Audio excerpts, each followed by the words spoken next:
good on my side. I've been knocked out, was a nice try, but I guess I get to keep my head on this time. God of the creation, the relations I've got, the only one that keeps me safe, the only one you should trust. For sure, it ain't right that I have checked the speck of dust from all of its side. Fall down, that from my height, cause I didn't see the plank I have in my eye. What you hear and you said when no one's to be found, what keeps you eased out, what takes you off your mind. Guess you want this, I want this, everybody in this, we should have it. Stop illusions, it's in your hands. Show yourself, reveal it to them. Take the time to recognize it. You won't leave me even if I tried it. You're the artist, I'm the master, and happily perform the new in your hands. Big dog status, I'm a big dog vet. I pull up on the block in a big Corvette. Yeah, ride around the city with a stick all black.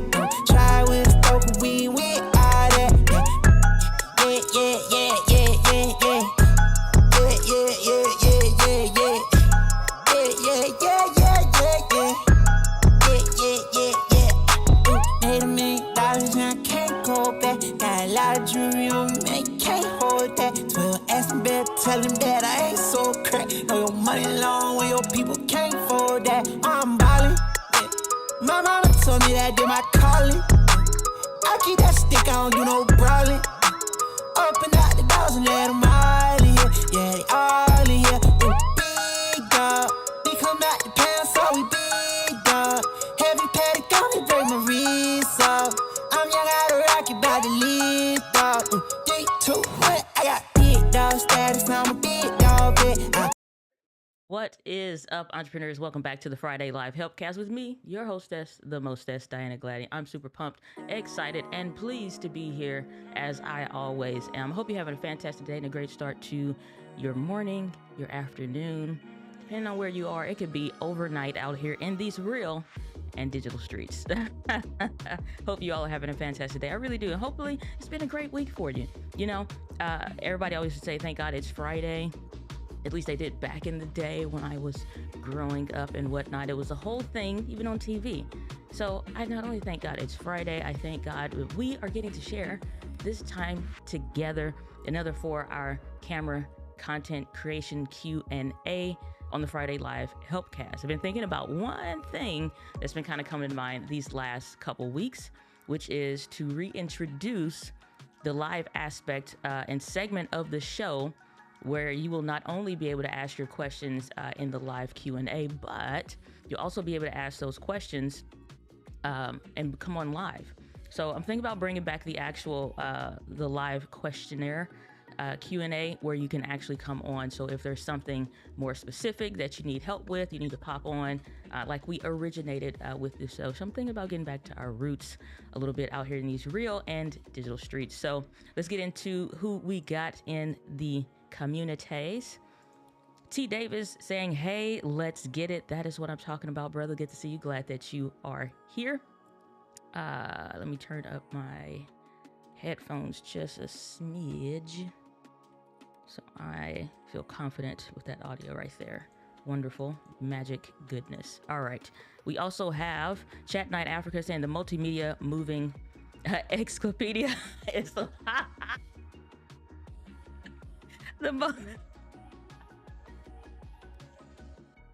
you got a sincere chuckle out of me on this fine day. You know what? The multimedia moving encyclopedia. I like that. We are definitely gonna roll with that one. I like that a lot. Good to see you, Chat Night Africa. I'm so pumped that you are here. Mark host, Mariquin, good to see you. Glad that you're here saying, let's get it, y'all. That's what I'm talking about. You know why I also love Fridays? Because if you work a full-time job, if you're working a part-time job, if something else is commanding your time full-time and you want to get into doing content creation as more of a full-time thing, whether that is solely just replacing their income, because not everybody hates their job. So I don't ever lead with that narrative, because there is something to be said about being a blessing to the job that's been a blessing to you, even if the people haven't been, the money has been. You know what I'm saying? It's allowed you to do some things with your family. It's allowed you to, you know, it may not be perfect. I understand that, because working with people is not easy. Shoot. I was talking about this yesterday. Little side rabbit trail, real quick, short side story. I was talking about this yesterday with my mother. I think it was yesterday or day before yesterday. Just how when you are doing something, you're moving, you are focused on you.com. And it's always somebody somewhere in the office, doesn't matter if you're in construction or whatever. It's always somebody, you know what I'm saying, that swipes their badge, same way as you. Just have to be on your case, have to be, you know, trying to make themselves, the only way that they figured out that they can make themselves look better is to try to make you look worse. And you're not even focused on them. And I would say that's the right thing to do. So I love Fridays because it was my time when I would clock out from work. Number one, I carried my camera with me to work. But what I would do is so that when I'm leaving the house, you don't have to pick up children or anything like that, or maybe this is after that fact, I would take my camera with me so I could go dip off on the way home, find some place to go. I already had, you know, pre-picked out my location that I wanted to record at, record a video, and then go home. And then you do all the things you have to do at going home. But, you know, the weekend is open to you for all of our evening warriors, content creation warriors, and weekend warriors that are out there. This is the start of your creative week, so I understand that on the weekends and whatnot. So I love the weekend solely for that reason, because it's a more energetic, right? Because it's allofyourtime.com, right? I love that. So the multimedia encyclopedia is on. Divine sends you greetings from Chat Night, Africa. Thanks to your advice on lighting, I look phenomenal on camera. That is what I love to hear. I showcased that last week on the Friday Live, just to show like we get stuff done. Okay, that is what we are all about. Learn and do. It's the philosophy I operate from. Continue to operate from my company that way. When you learn something, go and execute on it. So I love hearing that. Kudos to you. Saying amen, amen, and amen again. Saying thank God it's Friday. That's what I'm talking about. So I missed your show last week because I was at a broadcast at the same time. Understandable. You do what you got to do. This is why we keep the live replays available. So those are always there, as well as when you ask your questions, you put like Q : if the chat gets busy and whatnot. It makes it easier to find those, allegedly, but I still go through and answer anyone's questions. So if you do have to leave, anyone, if you're new here, if you've been around for a while, if you do have to leave, still answer. You can still put your question in the chat, and then when you watch the replay, you know that your stuff got answered. Now here's the kicker, okay? Because I'm quite perturbed. Everybody really enjoyed that 5-hour energy live stream where we literally stayed on for 5 hours answering questions. That's not the first time I did it. That's not the second time I've done it. I don't even think that's the third time that I've done it. It's just been so long since I've done it. It's good.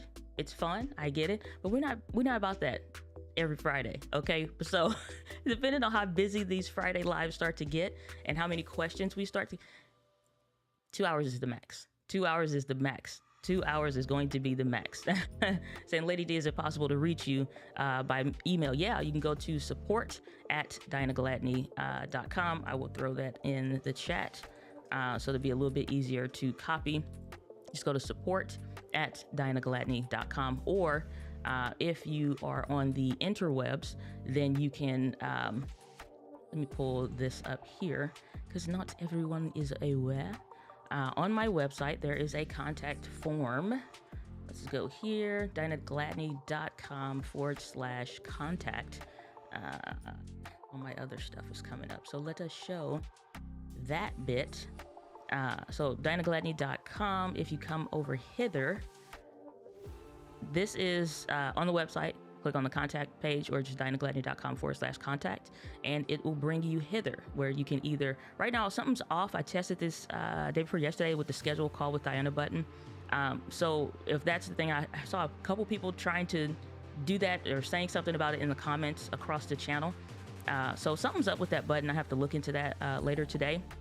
But daggone it, every time you get email blasted on the live stream. So that's just a basic email. But anyway, it's always you always got to watch for the weirdos out there in the world. But anyway, so you pick whatever the issue is around.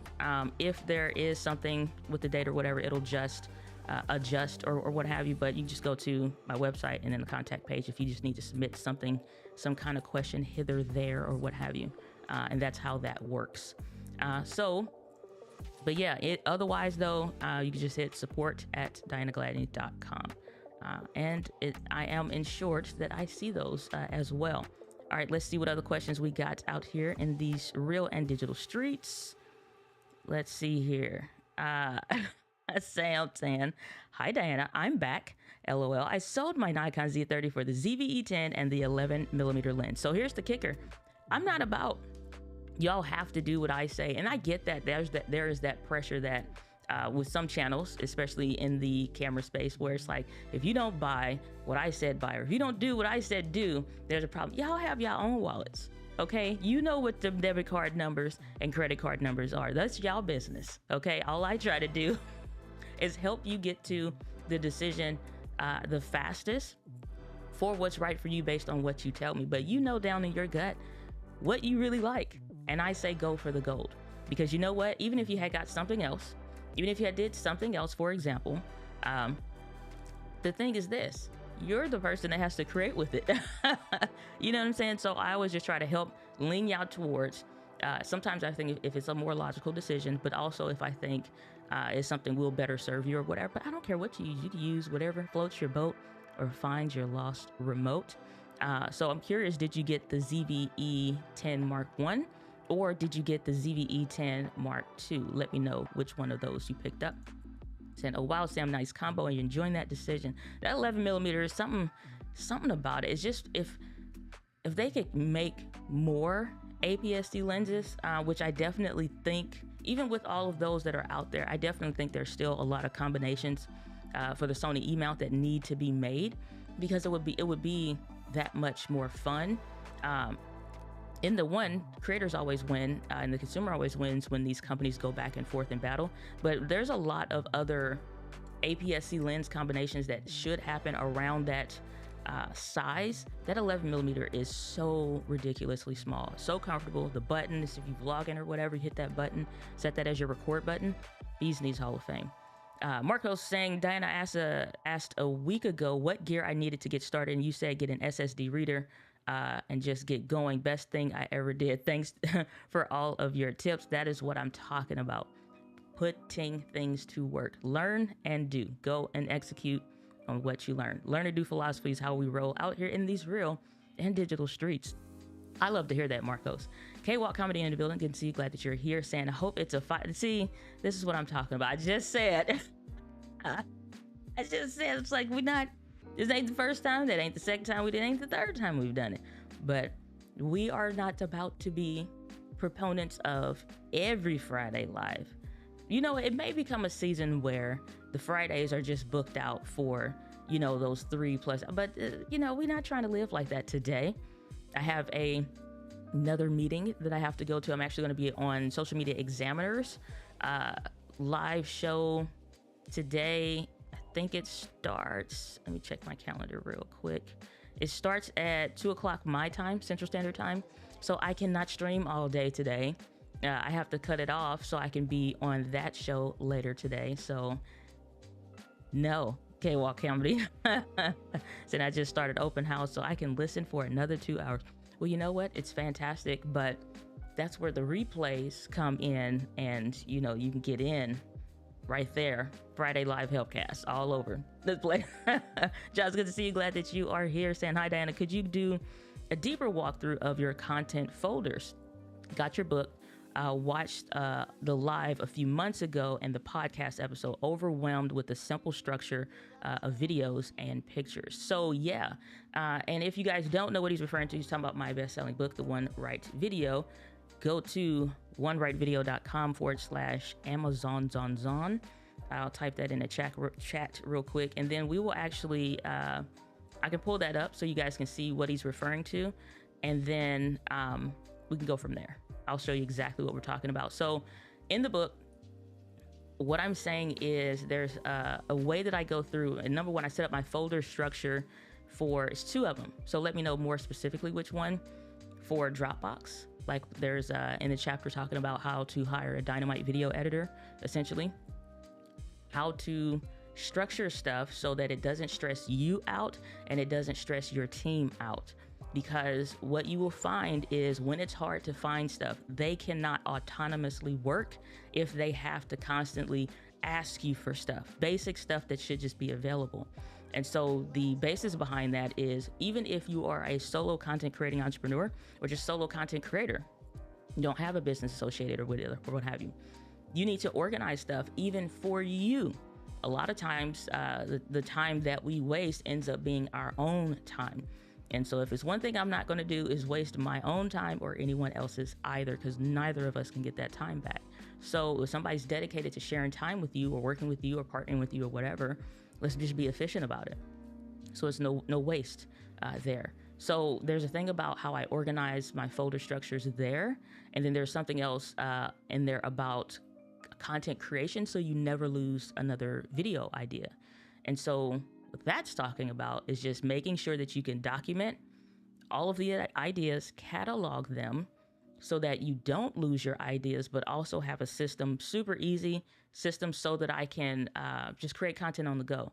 So there's a video that I did a long time ago with Doc Rock when we were in Spokane, Washington. And what happened was we were on scooters, which is my favorite thing ever when I go anywhere, is just to ride scooters around town.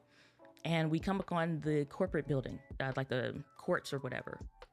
And they have just nice little thing. And so I pop out my phone, and because of this folder structure, I'm able to now just execute on a video idea that's already done. It's just sitting there for how much time do I have, which goes into that other content quadrant bit that I've talked about. That video, I don't think went live let me check my thing, because I have videos that are done and scheduled, but they are not posted on the channel yet. So I think the ones that went live this week, so how to stop procrastinating.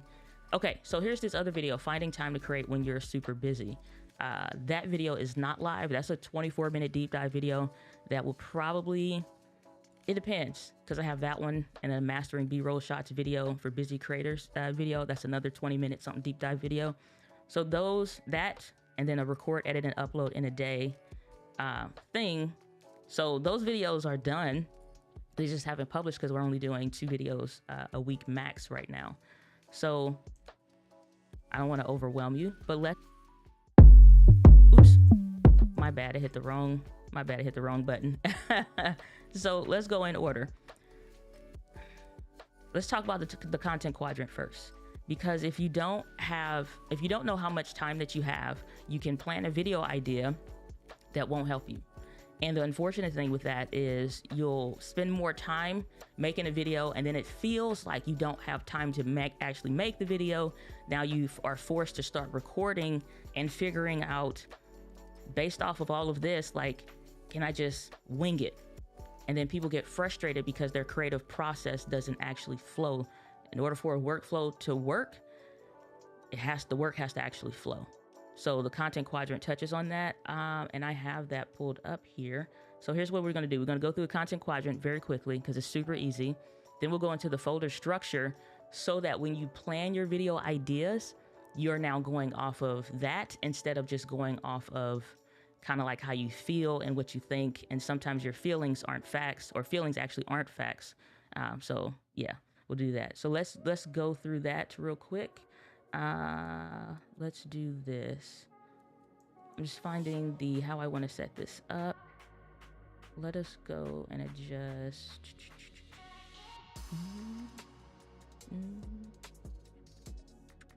All right, I think I know how I want to do this one. I'm just going to recreate this one. This is the beauty of Ecamm, because you don't see any of this, but I can make a scene real quick that best serves us for what we're doing here. And that will work. Let's do this. We'll do the screen share, screen plus. All right. So just give me 2 shakes of a lamb's tail. And then from there, we're going to add in the content quadrant. So I can pull that up, and then we will move forward. All right, take this screen off. And then I'm going to put this up hither. And boom. All right, publish. All right, so now you see what I see. And I could just make this in 2.3 seconds in Ecamm using my same stuff and adjust that to be a bit taller. All right, so now you guys see what I see. All right, so this is my content quadrant. This is how, and the reason why I made this is because as I was struggling with the stage 4 endometriosis or whatnot, I don't know how much time that I have or how long I will feel like this. So I needed to make content based off of before that pain kicks in or before the pain medication kicks in. So I would only have a little bit of time or what have you. But this is great, especially when you're busy, which is what that video talks about. If you only got 60 to 90 seconds or whatever, 10, 15 minutes or whatever's max, this is where you start to look at micro content, quick hitters. This is that Q1 right here, top left. The quick hitters, 60 to 90 seconds. Not that that's how long it takes to record. These are how long the final videos are. But if you got 10 minutes or less, you can do this. You can do this because you do not have to stress about, I don't have a bunch of time to record, and then the idea that you're thinking of, maybe a 30-minute video. You don't have time for that. You don't have time to record the, or even plan or execute or whatever. So you want to know, based on your idea, how much time do I actually have to record? I'll save that for the other video. But just think of it in this way. Now, the light planner, this Q2, top right corner, these are videos that are like, think of like at the end of it, it should be a 2 to 4 minute video. These can do extremely well on YouTube. For just think of all the different areas and facets of how you could be talking about whatever it is that you make content around. So Josh, let's say you're an attorney and you are trying to either get new clients, and those clients are, it could be, let's say insurance or something like this, some kind of insurance issue or whatever. You're their legal representative for them. Let's say cars, right? And people don't know sometimes what they should do or should have, or what's the procedure or something per state. Even if you are only licensed to do law in one state or maybe two, you can still discuss where they can find the details on that. So those are great shorts. Now let's expand on that. And people say, well, what about this? What about this? And you see a bunch of people want it for state of Missouri. Say this where I'm located. Say state of Missouri. Okay, well, now you got all these comments of people asking about Missouri. We can now expand on that idea and say, like these are top 3 Missouri laws you need to know if you ever get pulled over or if you ever get in a car accident or whatever kind of stuff. So you start making content around that. That's a quick hitter that's super easy, and it's a light planner idea that you can expand on. The final video is only going to be 2 to 4 minutes once it's edited down, but you don't need still a lot of time. These sometimes still can be within that 10 to 15 minutes max raw recording time. Then you have your medium planners and then your hard hitters in Q3 and Q4. And so these are, again, the time frames can be very similar, where it can be sometimes upwards of 20 minutes or something for you to record these, but these are now starting to get in that longer form content of like, I got 3 bullet points that I need to hit if I'm doing a medium planner or something like that, or what have you. And so from there, hard hitter is like those deep dive videos I talked about, how to record, edit, and upload in a single day, or how to make content when you're super busy, or plan or execute content, whatever the video title is that I said. So those are like, yeah, these are deep dives. We going all in. This is, hashtag all the things for that. So this is the content quadrant that I teach. So based on the video idea that you have, the folder structure, let me see, where did I put this in my book? Because what I do love is just being able to show you this, and I could actually pull up the page, but I don't want to go that deep, but it depends. But what I was talking about is like how to never lose another video idea. Let me see what page that's on, because what that'll show is just your basic Google Notes, Apple Notes. It's not, I was going to say Evergreen. It's not Evergreen. It's something else. Call it something else for your note taking. Whatever it is you prefer to do, that's fine. You can use that.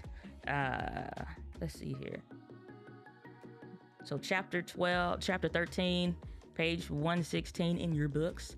Chapter 13, never lose another video idea. That's what I say is page 116, Udamus. So this is if you finish the book, which a lot of y'all did, which makes me feel nice and warm and fuzzy on the inside. Alrighty, let's pull this up. So I do talk about the content quadrant there afterwards. Basically, this is what we just went over. And just give me 2 shakes of a lamb's tail. Hold on, because if I can't find it, I'm just gonna have to break it down. Yeah, here it is, page 117. Fantastic. So 3-step process, because I just want to make sure I don't confuse you, me saying it how I think of it in my head, but this is the same process. First folder, capture. Second folder, in progress. 3 is done or recorded. So let's pull this stuff off. So we're just gonna do all this in real time, because it's not as hard. The problem is why stuff becomes to be hard as a creator and you're trying to create content is because in your mind is the ideas, is the execution, is the process, is the gear, is the settings, is the audience thoughts and comments, what they might say and what they might do and blah, blah, blah. Too much stuff happening up there. So the reason why I start executing on these ideas, putting it on paper, start organizing that stuff, so there is a system and a process for that, so it just flows. So let's take this down, and we're just gonna do this in real time in Ecamm Live. And we're going to do, the first folder is capture. Now, depending on what, let me know who y'all audience is in the audience, and that's if you're watching the live stream. Let me know who your audience is, and then we will actually do live video ideas here, and I will show you exactly how to use it. So Josh, let me know what niche you're in, who your audience is, or whatever. Just super simple, not a paragraph, very easy.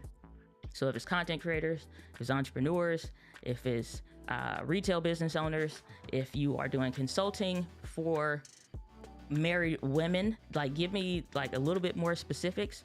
But then from there, what we'll do is we'll break this down exactly, and I'll show y'all how this works and how I use it. Now my folder, I'm not gonna show you the actual one because it looks a hot mess right now. And finish typing that before I hit enter. So we're gonna do 3 is done and record it. So this makes it easy so that if you are creating something, I want to align this to the left. Alrighty, so this is just the basics here. I think I'm gonna change that to white so there's a bit more contrast on the color, so y'all can actually see this easier. With the magic of Ecamm, we can do all these things and life becomes so much easier. Righto, change this to black, italic, this to regular. There we are. All right, so this is how this works. First order of business, capture the ideas. We never lose another video idea because we don't let them go away. So in your notes, these are your 3 main folders. You want to do capture, in progress, and then done. Let's see what no, we don't need no 5-hour energy. Why is my comment so big here? We don't need no 5-hour energy live stream today. We don't. No, we don't, Sid. But if it's a Wheel of Wonder day, I'll catch it. It's not a Wheel of Wonder. Okay, K-Walk comedy. The procrastination video was a chef's kiss. That's good. That's what I'm talking about. I love it. All right, so what is up, Alan Jones? What is up, Raven? Good to see you. Glad that you all are here. Hey, Luis, good to see you. Glad you're here. All right, so let me know what it is that you guys have, or what is your niche? What do you make content around? Who are you trying to make videos for? Or what's a video idea that you would have?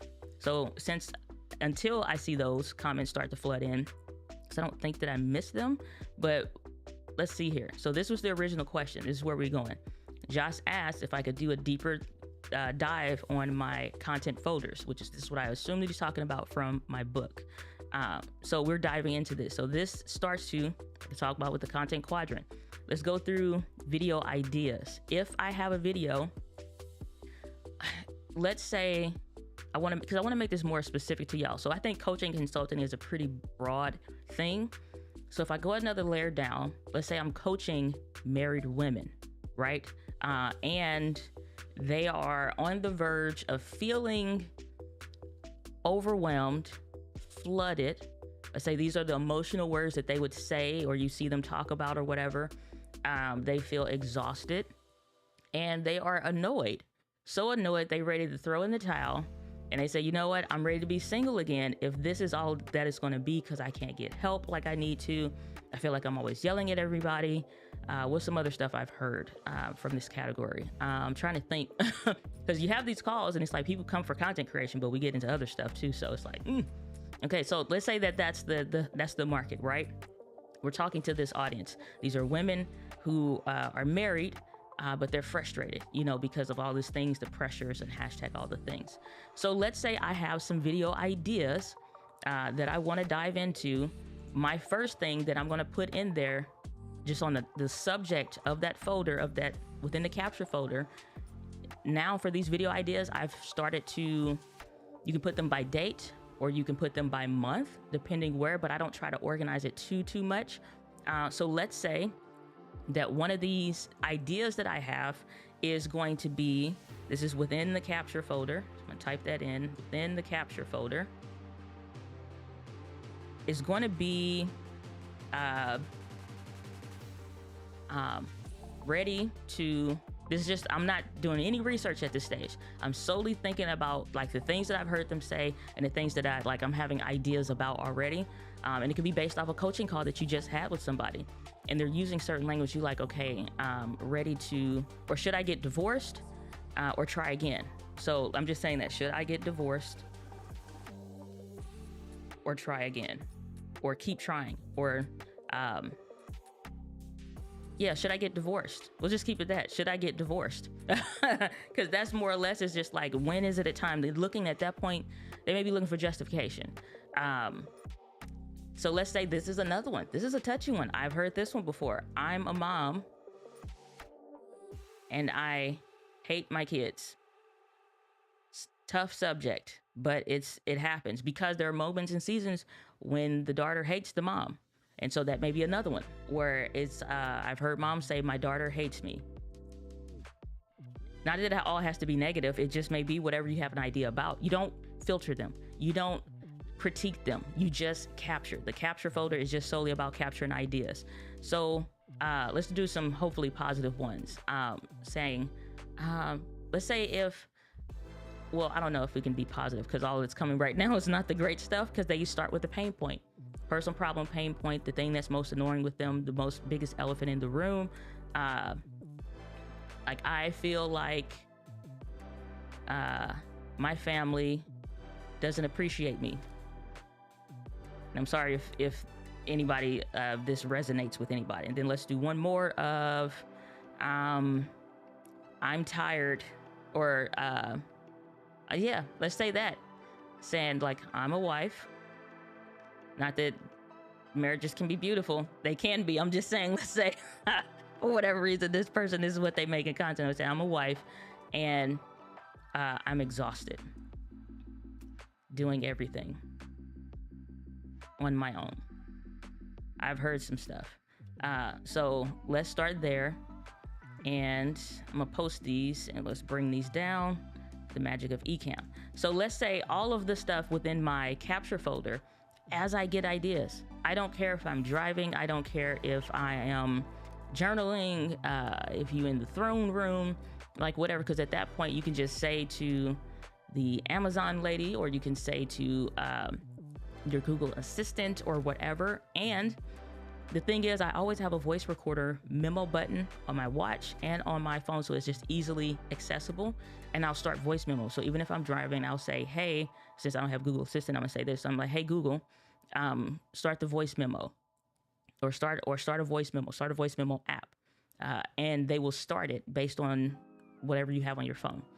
And so based on that, or I'll say, hey Google Assistant, or hey Google, take a note. And then I'll just start talking. And so I'll say all of my different video ideas that I have.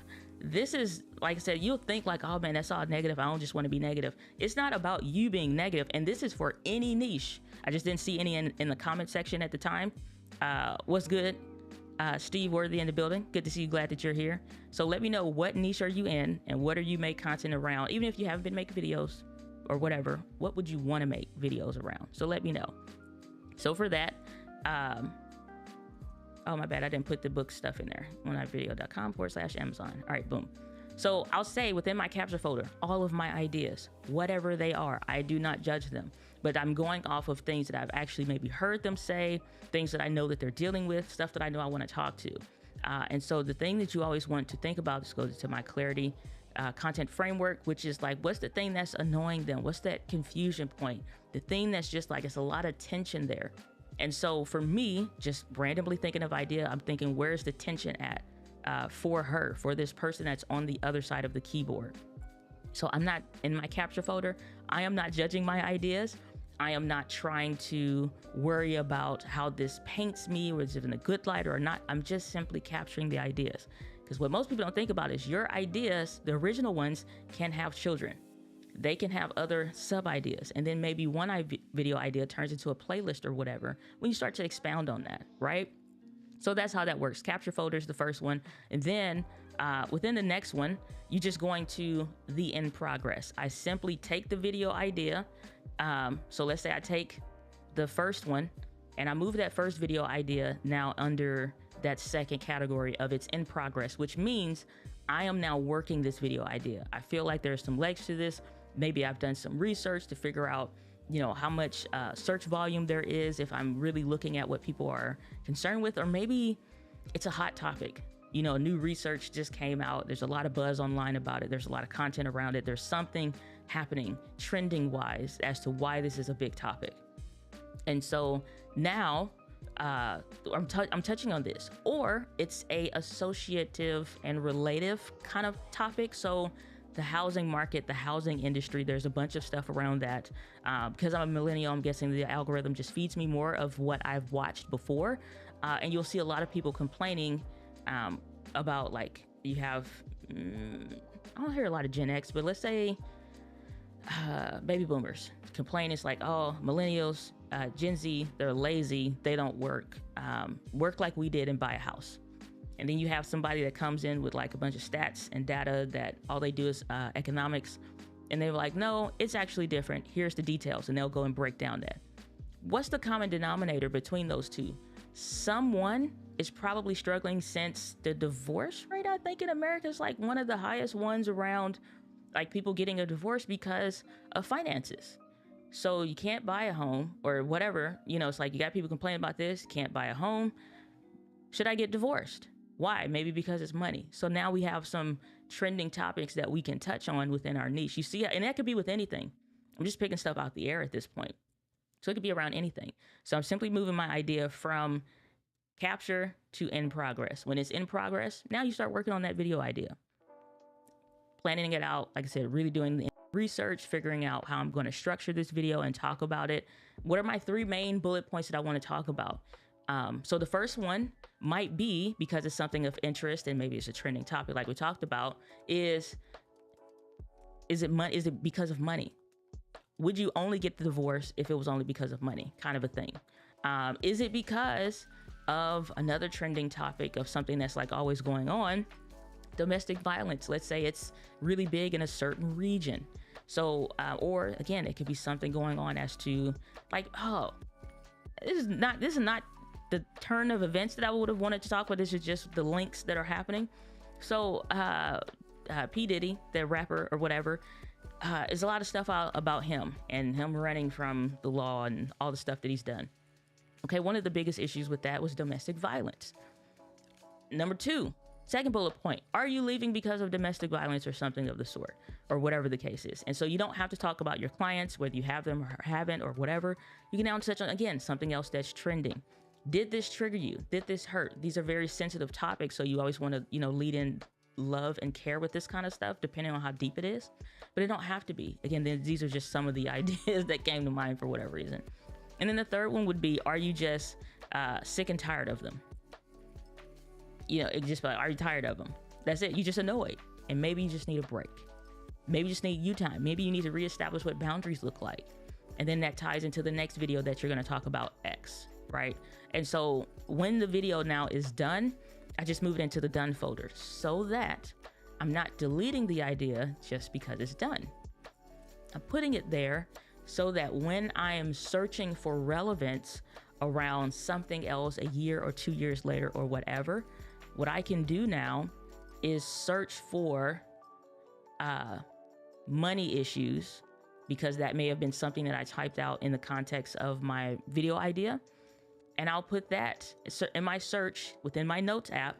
And from there now, all of my other video ideas where I related or talked about something with that comes up, and it jogs your memory, even if the video is done. And so I'm like, oh, I forgot that I talked about that in that video, because after a while you will, your library, content library will get dense.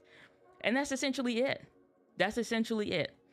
Is capture, in progress, and done. So that when I'm having an idea, and then in the beginning of that idea, I'll put it like, is this a Q1 idea? Is this a Q2? Is this a Q3? Like, what kind of video idea is this based on the content quadrant? So that's all. It's like, based on my content quadrant, what kind of idea is this? So if I pull this back up, take these words down. So all I'm doing is like, is this a Q1 video idea where this is a shorts? Is this a Q2 and it's a light planner? And these are the final video times. Is it a medium planner? And I'm just trying to do a decent video that's like 3 to 7 minutes. You know, it's not really the length, it's how much time goes into it. Does this require a lot of B-roll? Is this something that may need to have multiple locations, or you're waiting for a friend that's an expert in the space of whatever to make it their little clip and send it to you? And so that, you know, how much in depth you're going and how long it can be over, like I said, the 12 minutes, 22 minutes, hard hitters. So you notice all those video ideas I talked about earlier that will go live probably next week are hard hitters. Those are all hard hit. They're 20 something minute videos because they deep dives. So it took more to produce those. It's going to take more to edit. So that way, you know, moving in, how long is this video idea going to take? Because if I'm excited to talk about something, but this is a hard hitter topic that I need to do like a lot of work around, can I do this in a short? Can I touch on a topic in a short and then go from there? So that way you're never losing energy and momentum around wanting to talk about what you want to talk about, but feeling stuck to only talk about it in this one way. You don't have to, right? So that's how that works. That's how that breaks down, where you go from the content quadrant to, like I said, my content folder structure, so that you know, how long is this video idea going to talk? How long am I thinking this may take? How long? Because sometimes it don't have to take long. It just may be a solid bullet point. It may just be 1 or 2 bullet points, or it may be the full Bees Knees Hall of Fame, and this is 3 to maybe 5 bullet points or something like that. I really try not to go over 3 unless it's like so much content teaching type stuff, unless there's space or room for that as to the why I'm doing that. So that's how that works, Josh, to answer your question. So y'all let me know what's what. Again, we are not doing no 5-hour energy. Okay, got to get back to the open house. Get to work. Said Dynamic, God bless you mightily. Your shows stand out. Why, thank you so much. And I received that. I appreciate that. Let's see. So I got the OG version. I was waiting until someone returned the Mark II to try it. I think I'll be fine with the OG though. I have the Pocket 3 as a B camera. Okay. I was thinking about this week. Here's what I think when it comes to the ZVE10 Mark I. A lot of people are going to be rebuying that camera. A lot of people are going to be rebuying that camera, recommending that camera because of one thing: it does its job well. Is it a perfect camera? No. And what makes a perfect camera, because people say, oh, there's no such thing as a perfect camera. What makes a perfect camera for you in a certain use case is the fact that it does what you need it to do. It may be still missing some things, but it is more ideal for you. So I think for a lot of people, you're just doing stuff on a tripod, you're not moving it around a ton or whatever, you're gonna be fine. Now, when it comes to vlogging like that, with that and the 11mm f1.8 that you mentioned, if you have the Mark I, you're not going to be able to use anything other than, as far as digital stabilization, you're going to be stuck at active stabilization, which the active on the ZVE10 Mark II, the A6700 or the ZVE1 is not the same. It does not lend itself well. So what I would recommend is, if you are going to be vlogging with the camera, just turn the stabilization off. It will look terrible on the SD card, but then put those through Catalyst Browse, and then it'll look like magic. Because otherwise it's like, and that's the one thing I don't like with the Mark I, is if you don't have a stabilized lens, you can't still use standard stabilization, digital stabilization. You have to use active, or just turn it off. And active does not work great. I'm telling you from experience, even with the stabilized lens. So you just have to be consciously aware of that. Then ouch with those topics. Yeah, it's a little, I asked y'all. I didn't get any responses for what niche or what content, who you make content around, who you make content for, and what do you make content around. Nobody said the specifics in time, so I had to pull something out the air. So sometimes it's like, again, it's like those ideas, they may not be pretty. You don't have to stay in a negative vein of thought, but it's not about being positive or negative per se. The biggest thing is making sure I'm talking about things that my audience is actually struggling with. And a lot of people will more quickly search for something around pain or frustration faster than they will about anything else. You know, they just will be frustrated about the thing enough to where they want to start problem solving it, or maybe getting validation around how they feel. And so they'll start searching for those videos on YouTube. So it's not really a negative, because any problem that you've had, if you've gone to YouTube or Google for it, you were just looking for a solution. And so that's all your content is doing. Now, if you keep that negative aspect in the content, you're not helping them to find a better way, then that is different. But so just saying, this is great insight. Thanks. You're very, very welcome. Glad to be of service. So yeah, that is how that works. When you look at the content quadrant, when you're looking at using that, so you know how much time that you have. Case in point, these are several video ideas that I have. Like I said, on my Instagram stories, it wasn't yesterday, because I wasn't feeling great, but it was the day before yesterday. If you saw my Instagram stories, showing y'all behind the scenes of my video set up for vertical videos. And so what I'm doing now is just going back to pen and paper when I have my idea, because that works best for me personally, instead of typing. Any digitalization stuff right now, I still use, like I said, same folder structure. But now when I'm ready to, I have put that idea in progress and I'm ready to work it out, it's just easier for me to start writing it out. Then I can transfer it to desktop or whatever.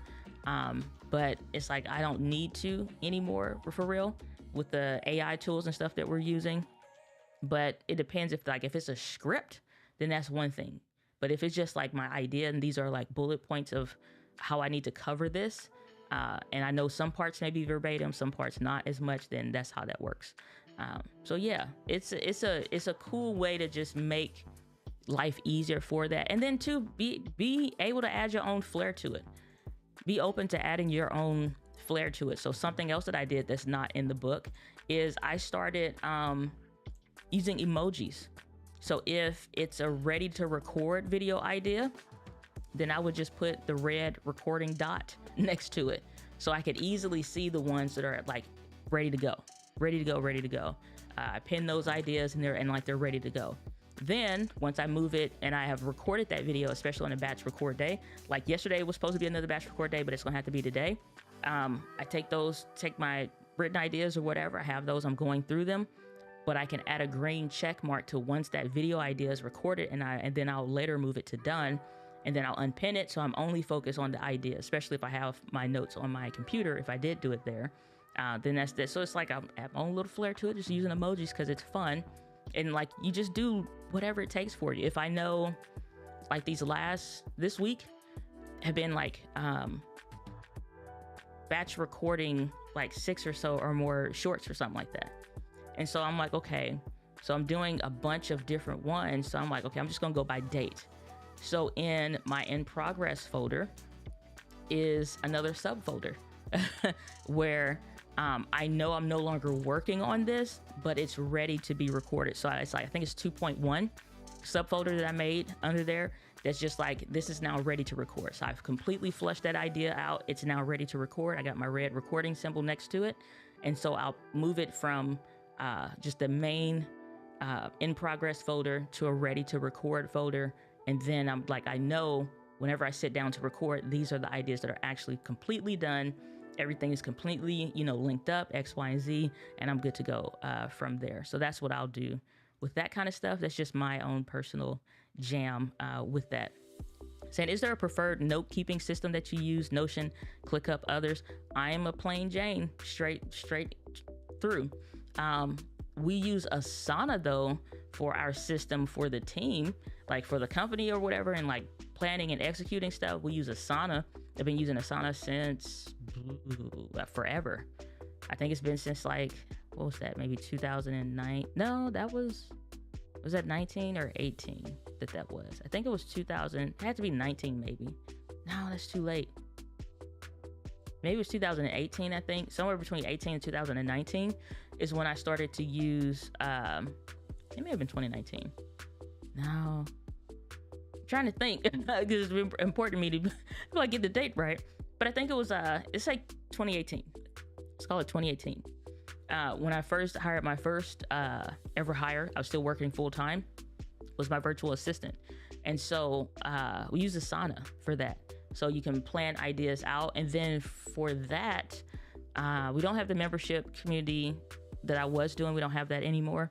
But that is like in the building a team course that was there that we would do and execute that, which those were available, purchasable, silo those out, but they're not right now.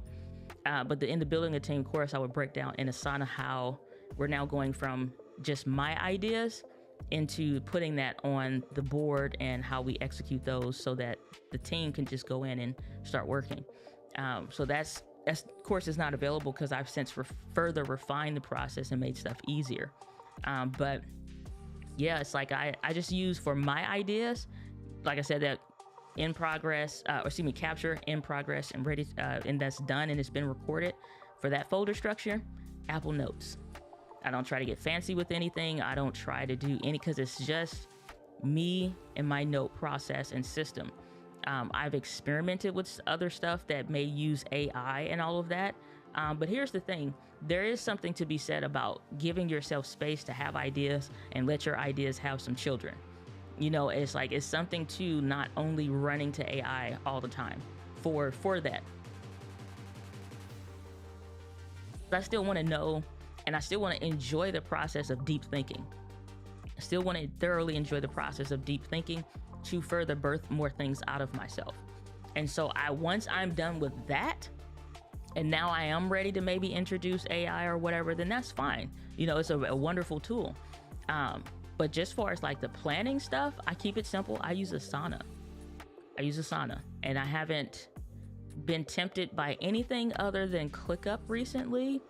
But for my use case, I don't know if we would change that. We maybe, if like as the team grows, company grows and stuff like that, if it makes more sense, then the next thing that I would probably move to is ClickUp. But just because Asana has worked for us and there's not any limitations that we've run into like that, ClickUp is probably the next thing that I would go to. But I keep it simple, just Apple Notes from there. All right, so let's see here. Y'all have no questions today? Usually, chat, y'all got questions. Did I step on some toes earlier with some content ideas and whatnot? So let me know, because if not, and we're close to an hour, I'm just saying we can wrap it on up. Then, you know, if that's all that there is and there's no more questions, then we can call it good. But if you have questions about content creation, about cameras, about mindset, about whatever, let me know. Put it in the chat, because if we don't, like I said, I'll stay and we answer questions for allegedly as long as we have questions, and then we call it good. But if y'all are good, okay, I'm just saying. But yeah, that's how I work my stuff. I don't like the fun thing with this book and producing this book, writing this book and all of that. The one thing I didn't want it to be, honestly, was just a bunch of BS. I was like, and holy crap, the amount of times that like revising it, and it's like so many chapters that I took out. But so I'm like, if somebody doesn't want to spend eons and months on YouTube researching stuff, and they want to get to some stuff that maybe takes that you have to go through different membership programs and get through sometimes watered down content before you get to the meat of the stuff that you need. I'm like, if they only needed one thing in order to know, like, to get past the video creation process stuff and get into it for their stuff, I'm like, this is I want it to be my go-to book. So the stuff that's in here is stuff I actually still use to this day. So when I schedule, I'll tell you this, when I schedule content on our board in Asana, this is something now that we're like, not even now, this is something that it went from being where if it's just me and I'm doing everything, So now it's a transferable system. And that is the stuff that I teach. It's a transferable system. So that when I have my video editor pull the idea, just looking at the board, he can know how long probably is that raw file going to be? How long of a video idea is this? Just like a Q1, and this is just for shorts. I'll still put the word shorts or whatever there, but it's like, is this like a Q2? And it's just like, okay, this will be an easy breezy edit, or it's like, man, it's a Q4, like dag. So all the last one's been like a Q4. We got a few, Q3s coming up, but it's like, yeah, it's like, well, what do we need to do down to? Because I'm like, we need to get in some Q2s, Q3s. We need to cut that content down. I was like, these raw files and stuff, like it's cool because the content's great, but I'm like, we should do some shorter videos. And so it's like, okay, yeah, there's gonna be a Q2, Q3 video. And so this is transferable to them as well, so they know what kind of a system is this, what kind of a video, how long is this gonna take. All right, so what is up, David Hunt in the building? Good to see you. Glad you are here. Saying I don't have any questions, but I love being on with everyone. I appreciate that. Say I got to take a break from open house, so I'm glad to hear answers to my question. Awesome. Saying appreciate you laying out and explaining the quadrants, even though I followed it in the book. Not sure I exactly believed enough to implement. I understand that too, because here's the thing: once you remove excuses, the only thing that remains is you, right? If you get rid of your excuses, the only thing that remains is the you. So now it's where, and here's the funny fact about this, Kathy, is that even though I've been making content for as long as I've been making content for, there is always a new level. There's always another stage of what you're doing. There's always another level to what you're believing for, right? And so there's a lot of goals and things that I had for my life and that what I wanted to achieve that already have been checked off.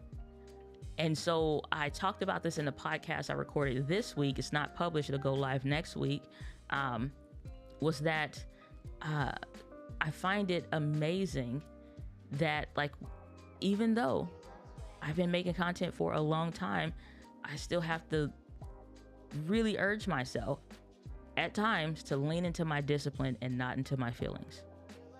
And what I mean by that is that when you are struggling, when you have this anxiety around a thing, or you're having, I don't even like to identify it as saying you're having it, I have it, or whatever. No, this is something that I've presented with. And like, I just acknowledge it for what it is. Like, if there's a certain amount of fear, if there's a certain amount of anxiety, it's like, body, I thank you for being on the one, right? The nervous system's y'all doing what you're going for the goal. You're doing what you think you need to do to try to protect me. I'm safe. I'm fine. I got this thing in the bag. I don't need you present, getting in the way, making my hands all shaky or this and that or whatever. You know, I don't need you for that, okay? If a mountain lion is chasing me, I need you to kick it into overdrive and turn me into one of these track and field people from the Olympics. One of the good ones, the fast ones, to get me away. But otherwise, I need my brain and all my faculties working for me. You know, it's like, that's what I need. It's like, I need the other stuff. I don't need you. Thank you for working. I don't need you. Okay. And it's like, instead of leaning into feelings, you have to lean into your discipline, because once you get rid of your excuses, the only thing that remains is you. And so leaning in further into the discipline of, even though I don't feel like it, or even though I've been presented with some feelings, I don't have to accept those. I don't have to accept the anxiety. I don't have to accept the how much, sometimes the pre-thinking about the idea and how much work, or if it's going to be well received or not, or whatever. It's just like, I'm removed from it. I'm getting, you know what I'm saying? Like, it's like I'm getting removed from it. So the one thing is, like, the one language that I teach everybody that is super helpful all the time is to say that I am in the process of. I'm in the process of becoming a stronger creator. I'm in the process of becoming a more organized creator. I'm in the process of making my content flow more efficient. I'm in the process of becoming a absolutely insanity believing zealot in my dreams and goals. Like, you know what I'm saying? So once you remove the excuses, the only thing, or once you remove your excuses, the only thing that remains is you. And so then at that point, like I said, whatever you're presented with, those feelings like, I don't feel like I believe enough, it's like you got to change your language. You have to be ever present of the language that you're using, saying to yourself about yourself, right? Think of that. What am I saying to myself about myself? That if someone had said that to me to my face that did not know me, we will be scuffling out in those real streets. Right? And so if you feel that way, it's just like that would be offensive to you. Why do you allow yourself to say it to yourself? Right? It's like, why am I allowing myself to accept whatever's being said, even from myself? If it's not rewarding, if it's not leading you closer to your actual goals. And so I understand that. It's like, it's like, it's like, I don't know if I believe that this would work. Here's the other thing though. Work works when you work it. Work works when you work it. Very rare have I found where somebody's process or system didn't work. Because sometimes the one thing that has to be said, and this is just not specific to you, Kathy, I'm just using your question and your comment as a catalyst, is the fact that, did you do it at 100% though? Right? Some people will say, man, I tried such and such as process on X, but it didn't work. And it's like, okay, well, they're saying this works when you do it at 100%. You're going for the goal. You're giving it everything you got. Right? You're executing everything at 100%. One of the things that in my business, that is one of our core values, is execute everything in excellence. We don't half-ass nothing. We don't. That's the only time I probably say. Now, I really rarely curse these days, but it's like, that's the only time where it's like that one sticks out. We don't half-ass nothing. And rarely is good enough ever going to be good enough for anybody, so it's never going to be good enough over here. Those people don't work for me very long. If they somehow filter in and you have that good enough attitude and spirit, you will not be here long. Not at all. Because that's what we don't have time for. But it's like one of our core values is we execute everything in excellence. And so that is even to myself. Am I executing this in excellence or am I half-assing it? Because if that's the case, ain't nobody got time for that. And you can always tell. So I lean more into my discipline than I do into my feelings. When you remove your excuses, the only thing that remains is you. And at the end of the day, if this is something that I truly want, that's going to get me closer to the things I truly desire, that's like a goal for me, for real, that's something that is like important that I do in my life, I'm going to lean into my discipline, because my feelings are irrelevant. I'm okay that I don't feel like it. I'm okay with that. Yeah, it's like I don't feel like it. So you know what I do? I make myself feel like it. And sometimes I can't do a good job with that, so I get a little help. I go on over to my brother's Earth, Wind, and Fire, and I will listen to some Boogie Wonderland for a second, because that always makes me feel great. It's a very joyous and vibrant song. And so I'm like, yeah, I could do that. Sometimes I put on the live stream song. I'll be doing something, and I'm on e-cam, it's on the computer. And so I'll pop that on, because I'm like, it's just a couple minutes, just some solid vibes. And I'm like, yeah, we got this. I'm finna do this. And then turn it off, and then I record. Cannot lean into your feelings. You have to lean into the discipline. So let's see what we got going on here. Got some more questions or comments or what have you. All right. What is up, David Hunt in the building? Good to see you, brother. Glad that you are here. A blessed white chocolate day to everyone from JFK Productions. Good to see you. Glad that you also are here, brother. David Hunt saying, how far along are you with reinventing the Wheel of Wonder music? I won't. I'll just if I have to do the Wheel of Wonder for a show, I'm not reinventing nothing. I'm going to just get the subscription for Epidemic and use it, because I'm hard pressed to find something else that I would like anyway, or want to spend the time for it. It's like at some point, maybe I'll find the song and just like buy it or whatever. But I'll just, at this point, if I need to do the Wheel of Wonder, if we're doing a giveaway of some sort, then I will go ahead and make sure I get that subscription for Epidemic for that month. and then we can do the Wheel of Wonder without having any content copyright strikes for the songs and stuff like that. So I'm not going to change it, but I will keep it for that. So what are your thoughts on music AI tools such as Suno AI and Udio AI, stem separation, etc.? That is a very great question for somebody that would know what those are. I have no idea. Suno AI, I ain't never heard of it before. See here, Suno AI. Let us see what the Googles has to say. So if we take on over Aganda, so let's pull everybody else into this. Let's see what we got going on here. So I'm guessing this has something to do with maybe making your own AI tracks or something of the like. Make a song about anything. Okay. I don't want to play these because then it'll be probably copyright issues or whatever. I don't know how some of this creative work stuff is going to work out. Honestly, New Orleans cloud rap, Afrobeat program. You know, I don't know. I mean, like I said, I don't have a, I don't know if this is helping you to find it or if, let's see here. That sucks. Let's try something else.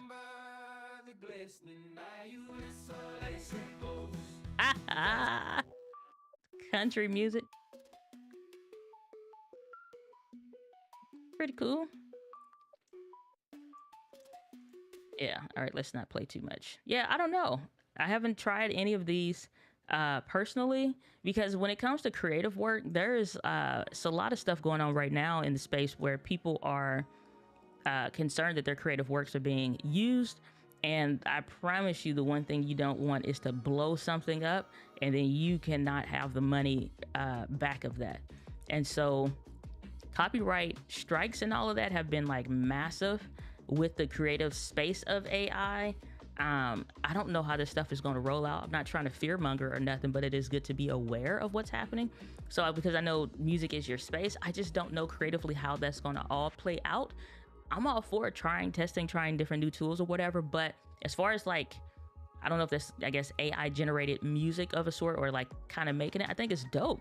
Like, imagine if the idea that you had in your mind is so much easier to execute, or the kind of songs that you want that maybe fix your vibe and your brand is so much easier to execute and it can become a creative thing or what have you.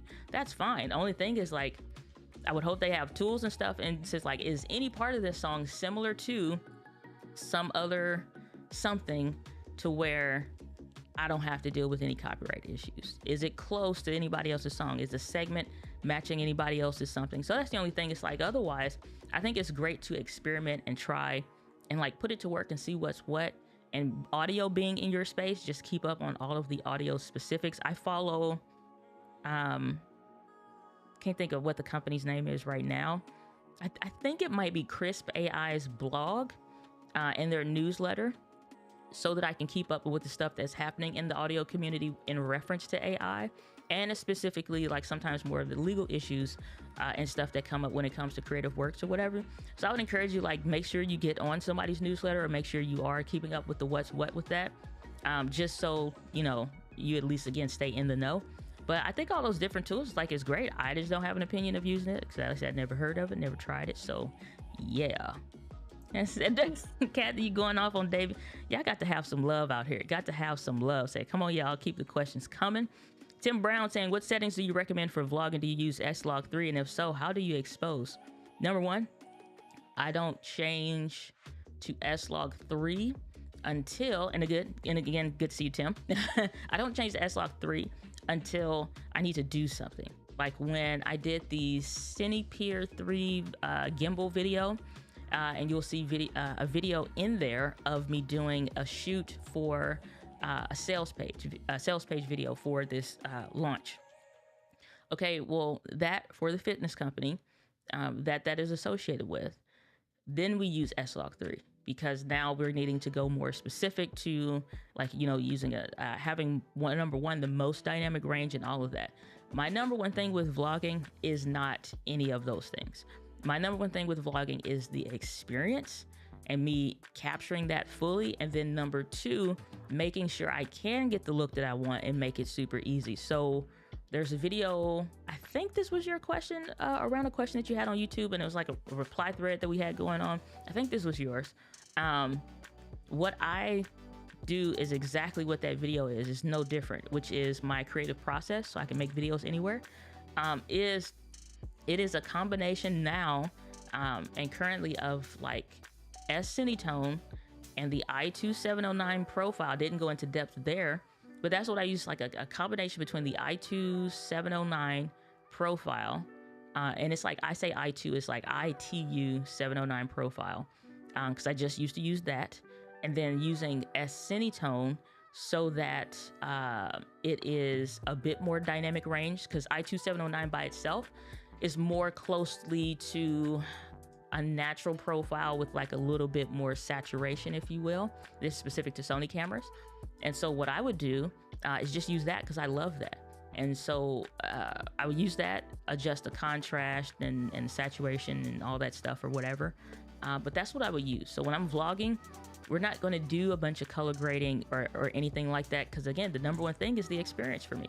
Being able to have the idea and then do that. So I only use S-Log3 when it's for something important. That's not my everyday thing, because I don't want to spend all day color grading. I don't want my video editor spending all day color grading for basic stuff.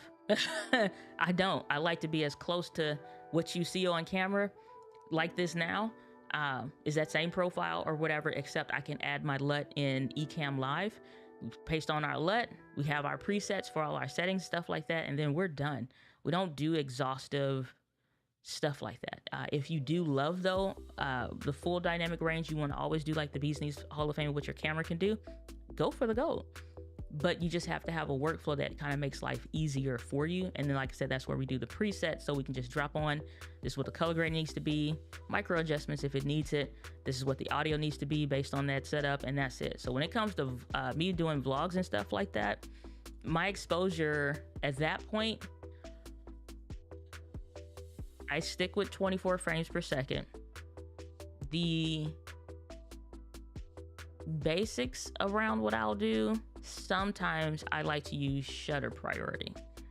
Sometimes, because some people want to use aperture priority because they want the aperture to stay at like f2.8, especially if they want it all to be blurry. I don't care nothing about the blurry background. I'm going someplace, I'm doing something, I want you to see the something. So I'll use shutter priority instead, so that the aperture changes as it needs to. And then ISO is the only thing that I'm really having to adjust occasionally. And then if you have an ND filter on, you probably have to adjust that even less, because if it gets bright, just a little twist of the thing. So what that looks like in real life, instead of needing to go, I don't want to touch settings when I'm doing anything out and about. I don't. So ND filter on is getting bright or whatever, you turn your ND filter and now it's adjusting for that. That's it. That is it. If you saw that Q&A video I did outside, like in a park or something like that, maybe a couple months ago now, it's like the thumbnail is me and then it's like a bunch of questions on the side. That video, okay, I was going to the park and stuff like that. I'm not doing the whole bunch of ND filter on this baby. Turn it.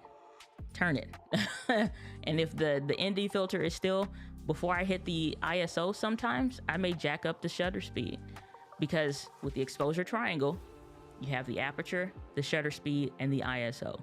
All of these will deal with brightness in some respect, but they all do certain things. I'm not worried about motion blur. I'm not trying to do a cinematic vlog, because then that would be different. But I'm not trying to do a cinematic vlog. I'm simply enjoying my experience and I'm documenting it as well. So I try to keep my settings to be easy to use, easy to execute. And then if you want to do some kind of specific something, then I'm going into a different mindset for that. So that's how that works. Exotic Wager saying, I just bought the ZV-10 Mark II with the kit lens. Saying, looking to upgrade to a studio lens and possibly use it to vlog. Thoughts on the Sony 11mm in English. Thoughts on the Sony 11mm versus the 15mm, or should I look elsewhere? Love your content. Why, thank you so much, Exotic Wagers. Appreciate that. I would honestly point you to the Tamron 11 millimeter, 11 to 20 millimeter f2.8, because that is right up that alley of what you're trying to do. Because if you only want to buy one lens, you want that lens to do a couple jobs, you need, it's not usually going to be a prime, because 11 millimeters is wide as all get out.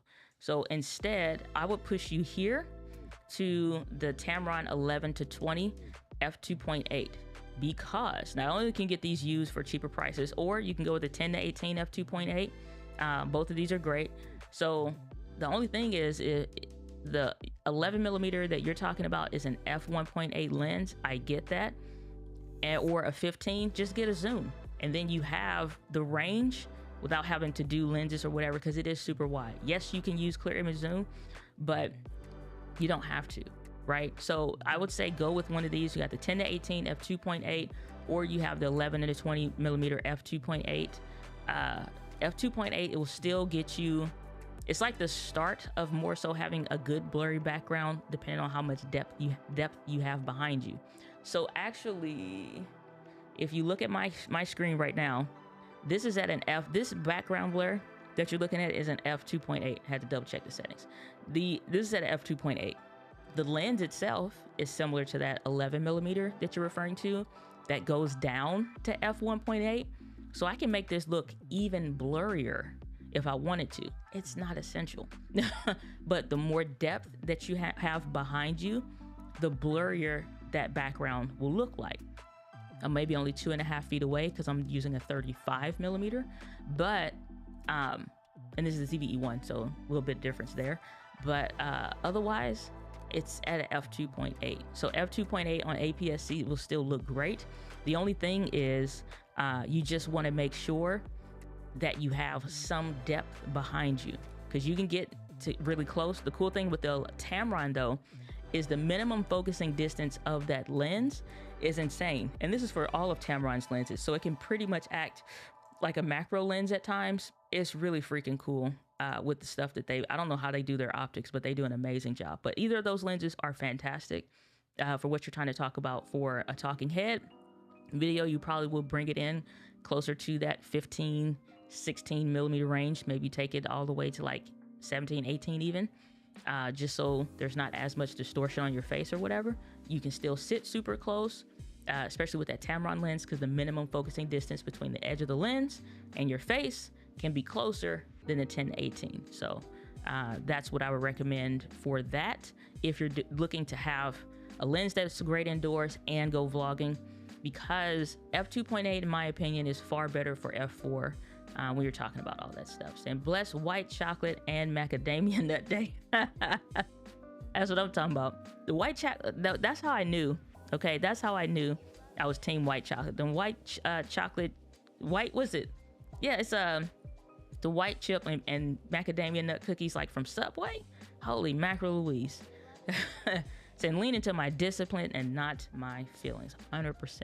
So it's way to live. Way to live. And probably 90% studio, 10% vlog use. Only thing is, I still would probably say the same thing. Only thing is,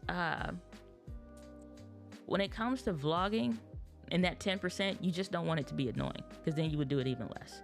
And then you feel like, man, this sucks. And then you start looking for another camera for a 10% increase, maybe, or 10% more enjoyment, like in that, or more enjoyment in that 10%, instead of, doubling down on the stuff that's good for the 90%. That's why a lot of people that's how they make bad decisions at times for themselves, is because when you're in that 10%, you got 90%, it's like I'm doing studio stuff, and then that other 10% is like not enjoyable. So you in English, you start trying to replace the whole creative process for that 10% window. So like I said, get something in between. You can rent them before you try them, or before you buy them. Rent and try, before you buy. Something you'll hear me say sometimes.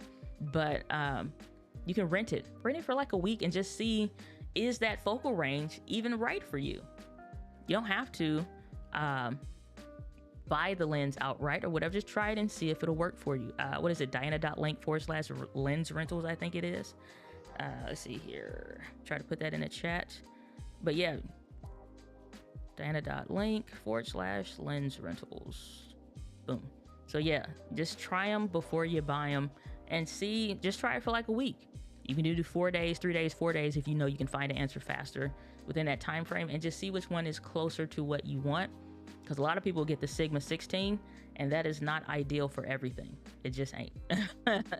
So let's see here. Let's see. Let me get caught up with the chat. My bad, y'all.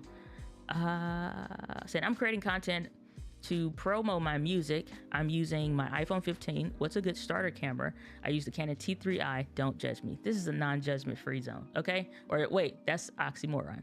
This is a judgment free zone, because if it was a non-judgment free zone, we would be judging. This is a judgment free zone. You can use whatever camera that you want. So if you're using the Canon T3i, it depends on, and using your iPhone 15, okay, that's great. My thing is, what are you using the T3i for that you're not using the iPhone 15 for, or that you couldn't already do it for? And this is where, like, me and my video editor, we go back and forth on, like, he is like trying to get me to do more content around phones and stuff, and I'm like, never. Essentially, I will probably touch it at some point, but I'm just like, in my bones, I'm like, never. But like, what are you doing with your phone that you couldn't use it for the camera? Unless, and this is where the great divide becomes, you are using the phone to make music. So like Henny the Business, who is a music producer who makes content on YouTube, or he used to for a time. I think he may be taking a break or something at some point, but he made hella videos, hella beats and stuff on his phone. So now at this point, your phone is no longer available for your camera, and now you're looking to use a camera. So my question would be, are you trying to stay with Canon? And is this something that is just on a tripod all the time, and you got it hooked up like for live streaming like this kind of a stuff? And it may not even be live stream, but it's just videos, you know, wherever you record in your studio or whatever, or make your content. What kind of stuff are you doing it for, or using your camera for?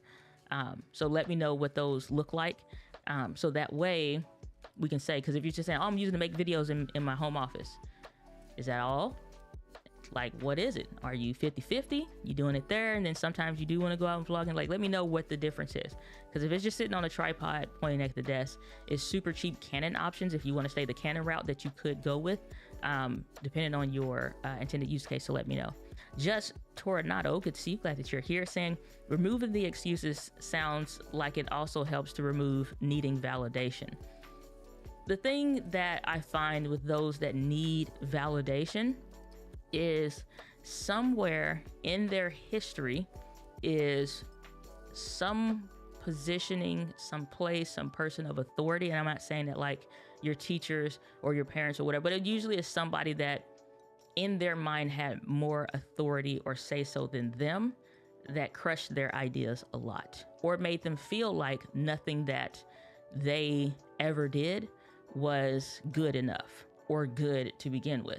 You know what I'm saying? So they learned over time to stop trusting their own thoughts, their own ideas, their own feelings about a certain situation or a person or whatever. They look to see what everybody else thinks. So they don't have self-concept, they have others concept. Okay. learn that specific one from Miles Monroe. Okay. So the thing is though, we're all adults now, and you have a right to fix whatever adults in your life as a kid messed up. It does not have to be just the way that you are. Just the way you are is just the way you choose to remain. It's essentially it. There's no way that anything that ever happened to where you have to now continue living a certain way or continue believing a certain thing. You can choose to make those differences. But what I find to be true is those that often need validation are those that have learned to stop trusting their gut. They don't know what that feels like anymore. And if anything, it feels uncomfortable. So they go to somebody else for that comfort and confirmation that then gives them the full wherewithal to take that step in the thing that they already wanted to do. Right. I would say usually, like I said, looking for validation, like you just have to learn to start trusting yourself again. Learn what it means to start believing in yourself again, and being okay if something don't work out. Everybody has ideas that don't work out. Everybody has decisions that they make that don't work out, but be 10 toes down and 100% firm in what you're doing for you. Many decisions that I've made that have gone on to do really great things for me in my life were things that nobody agreed with and nobody understood. And I cared zero about what any of those people think, no matter if I love them a whole 100% bunch.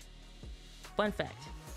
So this is no shade to my mom, but when I decided that I wanted to grow my dreadlocks and start that, okay, my hair was average at best. Definitely, I don't think would say healthy 100%, but, and it was thin. It was thick, but it was also thin. And so I remember coworker asked me, she said something, she had came in with her hair. It's like natural, it was super curly. And she sat right in front of me. And I was like, man, your hair is really beautiful. And she was like, oh, thank you. I was like, man, I always wanted to do, like, grow my hair out. And then she was like, well, what's stopping you? And I, like, hadn't thought about it since, at that point, it was 2019. The last time I had thought about it was 2016. And I'm like, no, it won't look right at the job. I won't be respected well if I present myself in this way, or I'm trying to, like, the whole go through growing your hair out process. I'm like, no, it won't fit the corporate culture, right? And so I made the decision based off of that because it was true. And so I wasn't living my life. I was living an altered version based on, goals at the time. And I'm like, yeah, this corporate culture situation is not going to work best. And so I hadn't rethought about the decision. And then it wasn't until she asked me, what are you afraid of? What's holding you back? And I had to now think about the decisions that I had been defending for years because things had changed. Things had changed. That day, I went to a homegirl that I knew that I grew up with who now has a salon because her thing was always doing hair. And we grew up and she got her salon like she always said that she wanted to do. Text her on Facebook and I'm like, hey, you got an opening to cut my hair off? And she was like, yeah, you come in. She's like, you sure you want? I said, I'm 100% sure I want to do this. I had just got my hair done too. And she was like, okay, yeah, come in. Like 6 o'clock or whatever. Got it. Or whatever the time was. And I got there, shave it all off. They kept trying to do like, well, let's just do a little bit. I said, take it all off. They was like what? I said, like a fade all the way, everything. And just like, and I'm seeing the other women that's getting their hair done and getting stuff put in or whatever. And eyes just getting bigger and bigger. I said, take it all off. And they was like, you don't want to keep like a little. I said, everything. Give me a fade. I'm gonna be growing my hair out anyway. I got to get rid of all this damaged hair anyway. It's not gonna work. So I was like, give me a fade. And so they just like, all right. And they's like, you ain't gonna regret this. No, I've decided. I trust my decisions and what I want. I've decided because I had never reconsidered my own thoughts around it. I just was going with the flow at that point. And so I had to re-ask myself, do I still feel the same way? No. So sometimes it's like you redefend decisions that you hadn't reconsidered. So just reevaluate sometimes. And that was one of those things. Came to work the next day, pull my skull cap off or whatever, fade. Fade. February 1, 2019, fade. And so everybody's like, are you okay? You going through something, midlife crisis? I said, I ain't going through nothing. Life is great. And so it was like that Sunday, my mother asked me, she said, she's like, why would you do this? And of course you got to ask all the questions. She's like, but why would you do this? And I was like, because it's what I want. It's what I want. And I've been doing what other people want or what I thought would be great for other things. And I'm like, I already know I'm not doing jobs anymore. Like, you know what I'm saying? I'm like, I'm not doing that. I'm going to quit at some point, but because I hadn't quit my job at that point, but I'm like, I'm going to live my life for me. 100%. I'm going to live my life for me. And this is what I want. She's like, but don't you care what I think? I said, absolutely. But it's not going to supersede what I think for myself. And she hit me on the shoulder and just kind of laughed. She was like, okay. But that was a conversation I would never forget because it was just in her heart or whatever. And I get it. She's like, but don't you care what I think? And I'm like, yeah, I care what you think. But it's not more important than what I care about, what I think about me, for me. That it will never supersede. Never. It's always going to be about what I think. It's going to be the most, like, it's the highest ruling in the land. It's what I think. You know what I'm saying? When it comes earthly values or whatever, when it comes to what I want to do, it's me.com. And so I get where people need the validation, but you got to learn to start trusting you. Now my hair is long and all this or whatever. Everybody's like, oh, I love you. This and that, whatever. Okay, well, I also had to go through the comments when you get them weirdos on weirdo comments on YouTube. Everybody not liking it. I don't care what you think. You pay $0 to my life. You know what I'm saying? Like, and even if you contribute to something, that's great. You don't get an opinion on my life in that regard. You know what I'm saying? Like, that door is closed. It's not available. It's a steel wall in front of it. You know why? Because it's me. It's what I want to do. And so, like I said, I find that just like people that need validation have learned to devalue their thoughts, and they've learned to devalue how they feel, and they've learned to devalue their emotional intelligence, even emotional awareness. And so it's like that's the only thing I find. It's like if you need validation, you find you need validation, that's fine to get you sometimes over the hump, but start learning to trust you again. And even if you make a bad decision, so let's say I had to cut my hair, and then I, like, a month or 2 months in, I'm like, oh, why did I do this? I can't believe, you know. Why do we say we can't believe? Yes, you can. We can believe it. And so it's like, oh, I can't. It's hair. It'll grow back. It was several opportunities where I could have moved to some other location in a different state and worked a different job or whatever based on an opportunity. And it's like, ain't you gonna regret this? It's like, no, because all of my decisions have brought me to where I am now. All of my best thinking has brought me to where I am now. The only way I get better is where I take somebody that has more wisdom than I in that section, and I'm listening to them. But most of the time, when people make decisions around stuff, they listen to people that don't have wisdom in that certain section about what they're trying to do in their life, and then they get a result that they don't want. Ask yourself how you feel. Value what you think. And then when you get somebody in your life that has more wisdom in something, like, you know, it's like whatever that thing is, and if they are now giving you knowledge around something, they're educating you, they're mentoring you, which I really think is something that needs to be brought back, like in a world, like have mentors. Like I have mentors. Have a mentor that now they have wisdom around a certain thing. But even then, you have to learn to trust your gut and just learn what that feels like again. So that's where I love this comment. But yeah, that's kind of where that comes from. Kimberly, good to see you. Glad that you are here.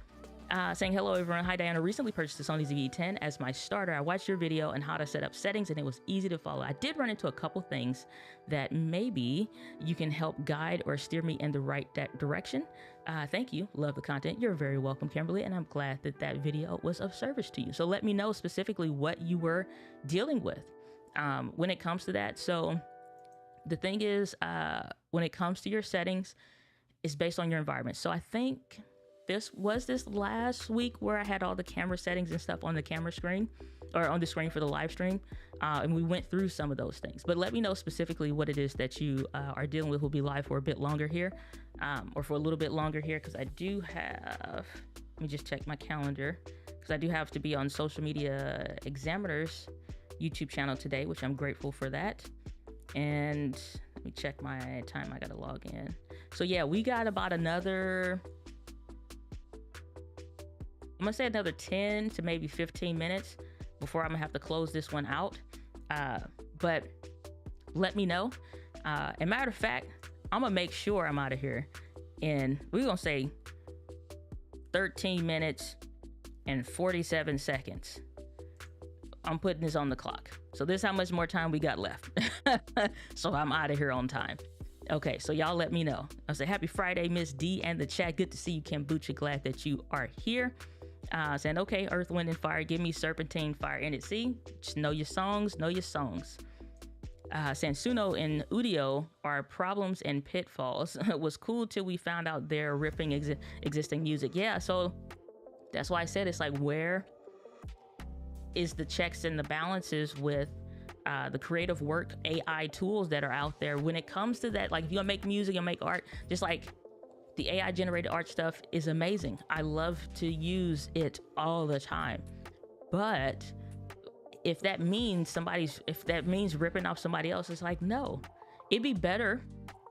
Here's an idea for all of those companies. It'd be better to say, like, they can help to generate the ideas. Have artists sign up and submit their work to be used. But then when something is relevant to them or whatever, you now will pay, like you like the finished product, you can pay that person or those persons outright for that collective idea. And that way they get paid. And then they can just get a check. No different to a point of how, like, we use music services like, I like to use Upbeat. You have Artlist, you have Epidemic Sound, all those different music services. Creators go, make their music, put it on the platform, and when we use it, they get paid, right? Or so I think there's something to be said about monetizing that kind of stuff. They can help pay for people's work. They don't have to steal it. Saying both Suno and Audio are getting sued heavily for their sneaky gray area activity. Yeah, that's the only thing. And then if folks come after you, it is what it is. Saying lean into my discipline and not my feelings. 100%. I'm telling you, this got me through so much. Saying thank you as always, Diana. My pleasure. Glad to be of service. David saying Sigma 18 to 50 is a great option as well.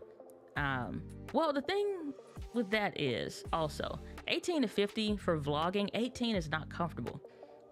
I've done that before on APS-C. It's not comfortable because once you add in. And here's the thing, people will say even like 20 millimeters on full frame. Oh, that's a good vlogging angle. No, it's not.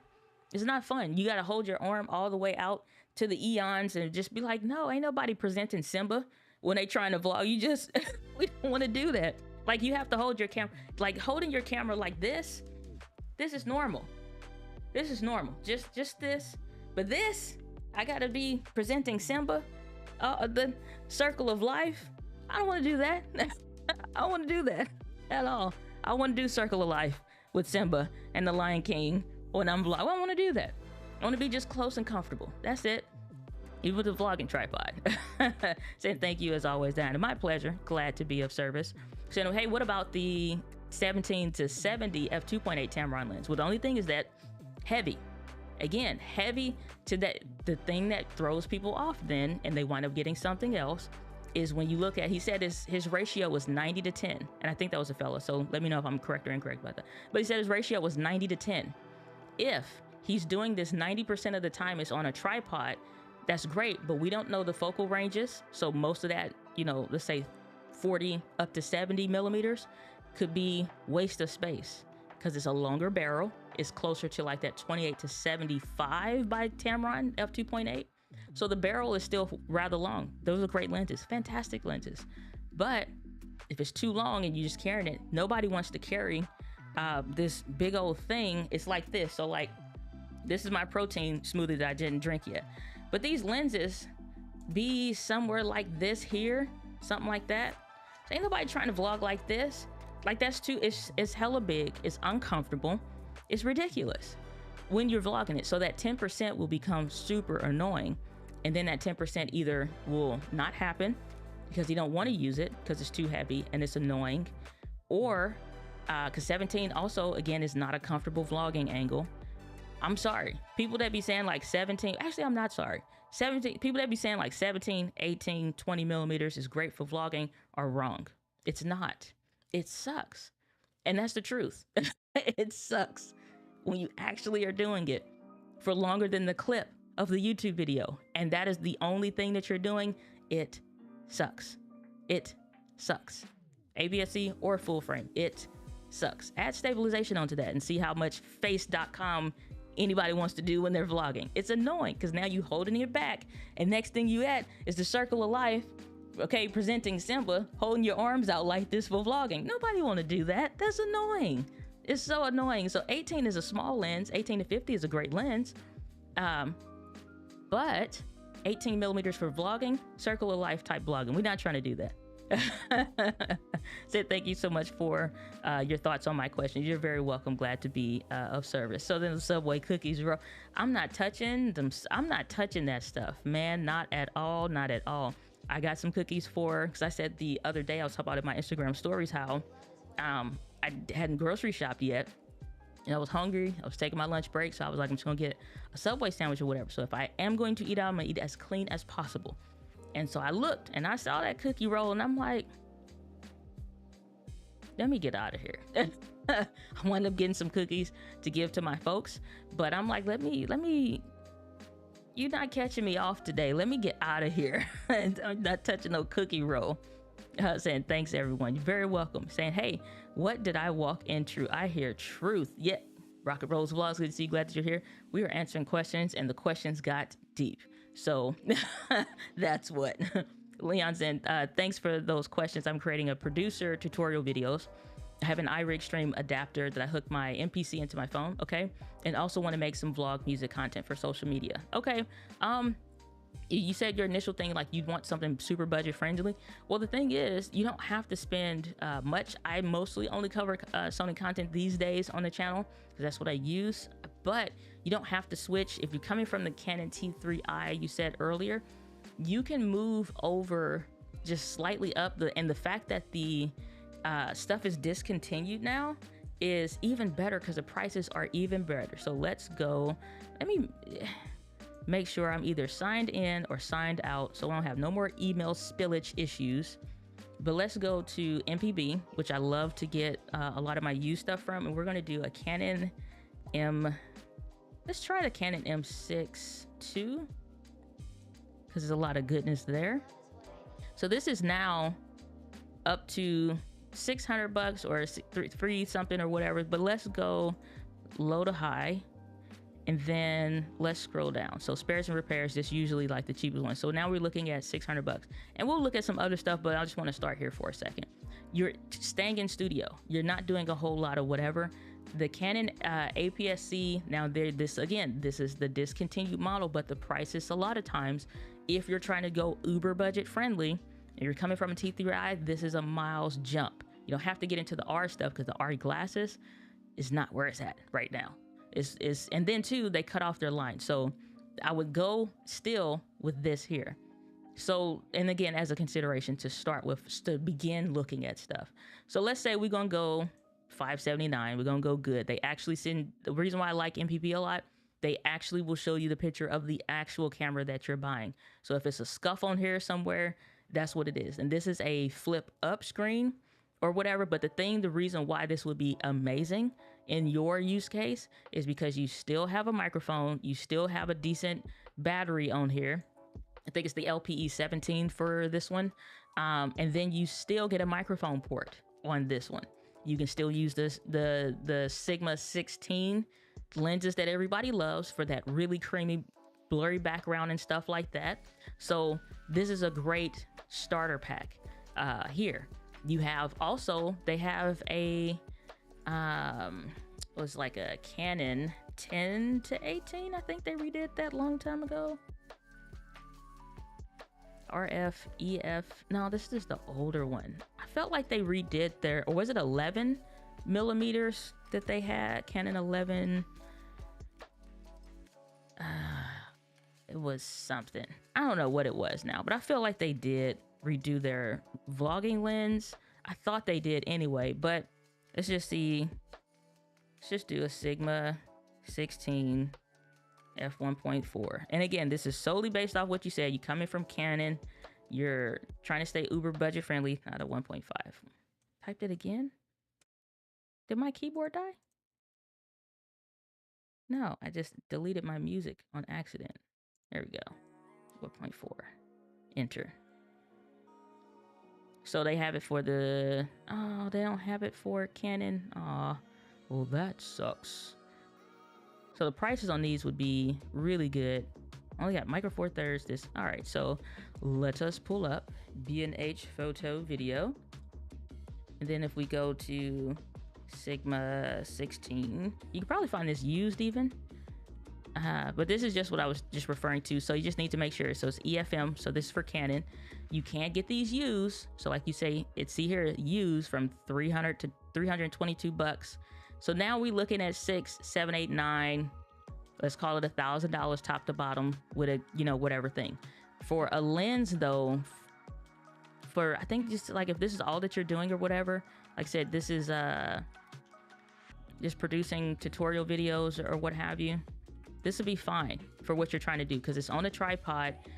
You could go even down to some other cheaper camera options, but I would say this would give you the biggest creative ceiling wise if you're trying to go super budget friendly. And like I said, you're coming from a Canon T3i. I wouldn't even try to flip you to Sony, even though it would be a fantastic decision. But you know, it's about making the decision that's right for you, for what you're trying to do. You want to stay with Canon, you like it, you love it. This is the easiest conversion, even though, like I said, the EF mount is something that they eventually discontinued. You can still do a lot of damage with that creatively. I'm just gonna go to the Sony E mount. This is not the specific one, but it'll give you an idea for prices for the used lens market of what you could expect. And of course, Amazon is a thing for that. So yeah, it's like you spend that, would work for you amazingly. Now, here's the kicker. You looking for a beginner lens for what you're doing or beginner content setup, like I said, coming from the Canon T3i. Oh no, we ran out of time. Okay, so I'm gonna start this. Now I gotta pause it because we don't have 13 minutes. So that lets me know where I'm at. All right, so we have 1:30. Okay, yeah, I gotta go in like a couple minutes. All right, so here's the thing though. With what you're doing with your setup, you just have to make sure that you are really focused on not only what I'm doing right now, 2-3 years, am I still making the same kind of content, like content goals, imaginings, and whatnot? That is what really should dictate what you buy. Because if you only buy for what you're doing right now, you're going to end up most of the time having to buy something else, because as soon as you try to introduce those future goal ideas, things, when that time frame comes around, you're going to ready to buy something else. But if you just want to go super cheap, that's what you need, and you like, yeah, this is the kind of content I'm going to be making. I'm not trying to do any kind of vlogging. This is just going to sit on a tripod. I want to stay in Canon land, but I want to go as cheap as possible. That's the kind of setup that would make sense for. So I'm open to Canon or Sony. Well, if you come into Sony land, that's different. You know what I mean? That's different. It is going to be a little bit more pricey, but it's worth it. I don't care what anybody says. It's worth it. Sorry. So let's do this. So if you're looking to come to Canon land, obviously the Sony ZV-E10, and again, based on what you said your intended use case is, this is another one. And now you see the transition in the price. We're going creative content creation style is the focus here. There's a lot that lends itself to this. Don't get caught up in ratings, because all of this stuff don't mean a hill of beans to what you need it for and what you plan to do. So pro tip there. Don't get caught up in it. I bought it and it did. Shut up. A lot of these people just want attention when the camera first come out. So just know that. I'm a person that buys stuff, actually uses it. So for $1,000, same thing. Now that lens that we talked about over at Sigma, you now would be looking for this. This is the Sony E mount. It will fit that. Same kind of thing. $330. You're good to go. A lot of times you can find those way cheaper online if you price shop around a little bit. So you can kind of go there and go that route. But again, that's just to start looking. If you want to start really, again, figuring out not just what I'm doing right now, but what is going to best serve me long term and my creative ideas. Like I said, the ZV-10 Mark II that just came out, Sigma 16. If you ever try to do anything other than that, then that is what dictates your lens choices. But it's going to be a solid camera. And there's always like, oh man, you should get the such and such. Do they have your pocketbook? Do they own your wallet.com? They do not. Make the best decision for you, not based on what you see online. That's the difference. Make the decision that's what's right for you. So whatever you need to help get you closer to the decision that's right for you, let me know. We can dive deeper on next week's stream, because we don't have the time for all of that today. I'm trying to speed run now. So to like your content, keep it up, keep learning, and ignore the haters. Thank you so much, Jason. Appreciate that. Good to see you. Glad that you're here. Appreciate that. Appreciate that. So my mom had the same reaction when I cut my locks, that I grown to my hips, and she said, "Where are they? Where is my daughter?" Why, Granny said, "Are you going to glue them into your..." Exactly. Live your life, live your life. Said I can't seem to turn on the face and eye autofocus, and the stabilization is set to active. And it seems like it's still shaking when I took it for a test walk shot to the mailbox. So depending on the lens and what you're doing, I think, Kimberly, you said, let me see if I can pull that up. So you got the ZV-10. I'm guessing maybe the kit lens or what have you. Eye autofocus and all that stuff is usually already turned on. Make sure you're in the video setting. I don't have time to go through it today, but make sure you're in the video setting. And you don't really have to turn it on unless you accidentally turned it off, because straight out of the box, it should be turned on. I know that video is long, but you can scroll ahead, but specifically where it is in the menu, like you'll see it or whatever, just scroll through the video until you see that menu pop up on screen. And that's usually the segment, unless you can search it in the transcript and then search for that specific thing. But face and eye autofocus is not something you have to enable unless you accidentally disabled it. That's the only thing. So check those. And the stabilization depends on the lens that you're using. If you're using a ZV-10 Mark I and you put on like that Sigma 16 millimeter lens that I was just talking about, that is a non-stabilized lens. It does not have any stabilization in the lens. So when you put that kind of lens on the Sony ZV-10 Mark I, the only stabilization options are going to be off. Standard will be grayed out because it's not available, and then you would see active stabilization on it. And like I shared earlier, that is not a great combination if you're trying to go out vlogging, and active will look not great at all.com. It will look horrible. So you would use Catalyst Browse on that. If you have a lens that has stabilization, let's just say the kit lens for ease of use at this moment, you're using a kit lens, then at that point I would suggest then you can go standard. But then again, like I said, it's always that give and take there, because you can't use Catalyst Browse, and it sucks. So I don't know what lens you're using, but it's like, it depends. It really depends. I don't know if you said ZV-10 Mark I or Mark II, but it depends at that point. Saying not the circle of life. I'm telling you. All right, y'all, I gotta go. Saying, is there any advantage to the ZV-10 Mark I that is lost in the Mark II? No. There's no advantage to the ZV-10 Mark I that would make that it's in some form or fashion more superior in the Mark II. Like the Mark II is not missing anything. It adds to. There are some differences between the two, but there's not anything where it's like, and I have wrote this down. Yeah, messing me up. I gotta go for this other live stream in a second. Because I did write down some thoughts on some stuff. There's some reasons, like if price wise you wouldn't want to, but this is like a video idea I was working on. No, it's not anything of why you would want, so I had to pull my notes back out. No, it's not anything of why you would want the Mark I over the Mark II, as if the Mark II doesn't have. That was only present with the ZV-1. The ZV-1, the point and shoot, and then the ZV-1 Mark II, when that came out, it was like, oh man, why didn't y'all add this? It sucked. The ZV-1 Mark II, in my opinion, it sucked compared to the Mark II. ZV-1 Mark II compared to the Mark I. Yeah, so yeah. So don't be, I'm trying. ZV-10, I got you. Saying, is this Richard Young? I don't know. Saying, make sure you didn't zoom in on the clear image zoom. That's true too, but you can also adjust that as well. And it's saying, I don't know what the mechanical shutter was about. All right, y'all, we made it. We did it. All right, I gotta go for my next live stream. If you want to find me again, go to @socialmediaexaminer. They don't do Q&As like this or whatever. It's just a live show. We're covering like the latest with YouTube changes and stuff like that. So let me know if you guys are going to join. Come on over to the chat. They don't pull comments up and stuff like that on that one, but I'll see you if you want to hang out and figure out those latest updates if you got some listening podcast like time. But as I love to end all of my shows, remember to create, post, repeat, and I will see y'all in the next one. Peace, y'all. Bizarre.